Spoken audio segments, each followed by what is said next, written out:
ಧಾತ್ವಾ ಚಂಡಮಾರುತದಿಂದ ಚಿಕ್ಕಬಳ್ಳಾಪುರ ಜಿಲ್ಲೆಯಾದ್ಯಂತ ರಾಗಿ ಬೆಳೆ ನೆಲಕಚ್ಚುವಂತಾಗಿದೆ.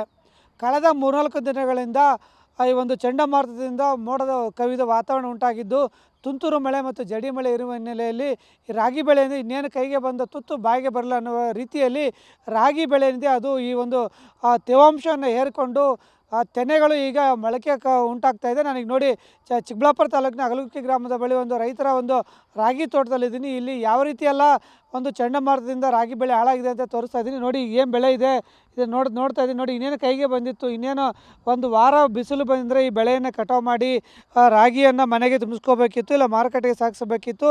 ಅಷ್ಟೊತ್ತಿಗೆ ಈಗಾಗಲೇ ಕಳೆದ 3-4 ದಿನಗಳಿಂದ ಬಂದಂಥ ಏನು ಒಂದು ಚಂಡಮಾರುತ ಇದೆ, ಈ ಚಂಡಮಾರುತದಿಂದ ವಾತಾವರಣದಲ್ಲಿ ತೇವಾಂಶ ಹೆಚ್ಚಾಗಿದೆ.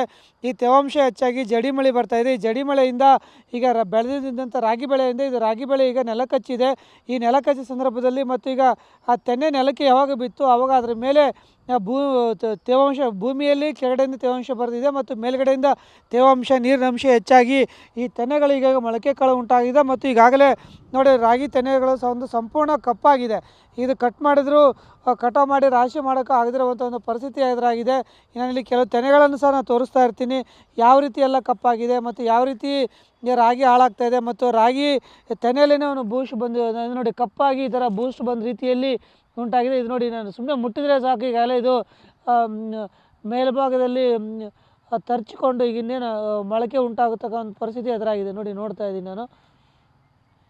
ಇಲ್ಲಿ ಕೆಲವು ತೆನೆಗಳನ್ನು ನಾನು ನಿಮಗೆ ತೋರಿಸ್ತಾ ಇರ್ತೀನಿ. ನೋಡಿ ಈ ತೆನೆಗಳಿಂದ ಇದು ಈಗಾಗಲೇ ಒಣಗಿತ್ತು ಮತ್ತು ಕಟಾವಿಗೆ ಸಹ ಬಂದಿತ್ತು. ಕಟಾವಿಗೆ ಬಂದಂಥ ಈ ತೆನೆಗಳನ್ನು ಕಟಾವು ಮಾಡಿ ರೈತರು ಮನೆಗೆ ತುಂಬಿಸ್ಕೋಬೇಕಿತ್ತು. ಅಷ್ಟಾದರೆ ಒಂದು ಕಡೆ ಕೂಲಿಯವರ ಸಮಸ್ಯೆ, ಮತ್ತೊಂದು ಕಡೆ ಮಷಿನ್ಗಳು ಸಿಗದೇ ಇರೋ ಕಾರಣ ಇದು ಇವತ್ತು ನಾಳೆ ಅಂತೇಳಿ ಇನ್ನು ಸಮಯ ಕಾಯ್ತಾಯಿದ್ರು.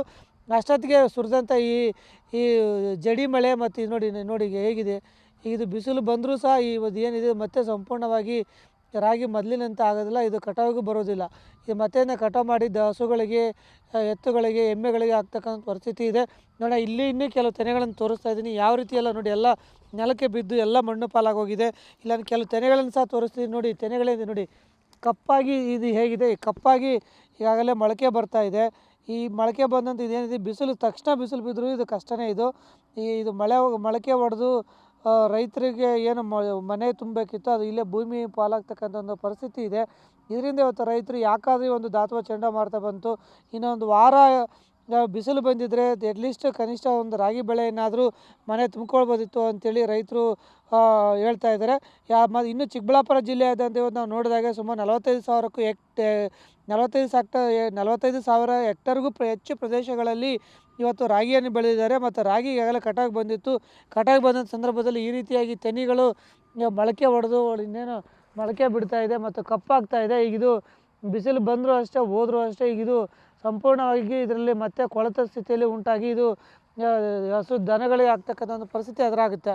ಹಾಗಾಗಿ ಇವತ್ತೇನು ಚಿಕ್ಕಬಳ್ಳಾಪುರ ಕೋಲಾರ ಜಿಲ್ಲೆಯಿಂದ ಬೆಂಗಳೂರಿಗೆ ಹೆಚ್ಚು ರಾಗಿ ಮಾರಾಟ ಆಗ್ತಾಯಿತ್ತು, ಹೆಚ್ಚು ಎಕ್ಸ್ಪೋರ್ಟ್ ಆಗ್ತಾಯಿತ್ತು.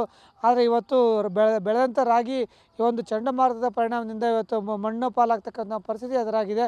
ಹಾಗಾಗಿ ಇವತ್ತು ಬೆಂಗಳೂರಿಗೂ ಎಲ್ಲ ಒಂದು ಕಡೆಗೆ ಮತ್ತೆ ರಾಗಿ ಕೊರತೆ ಉಂಟಾಗುತ್ತೆ ಅಂತ ಹೇಳ್ಬೋದು. ಮತ್ತು ಮತ್ತೊಂದು ಕಡೆ ಬೆಳೆದಂಥ ರೈತರಿಗೂ ಅಪಾರ ನಷ್ಟ ಉಂಟಾಗ್ತಿದೆ ಅಂತಲೇ ಹೇಳ್ಬೋದು. ಕ್ಯಾಮ್ರಾಮನ್ ಸುಧಾಕರ್ ಜೊತೆ ಭೀಮಪ್ಪ ಪಾಟೀಲ್, TV9 ಚಿಕ್ಕಬಳ್ಳಾಪುರ.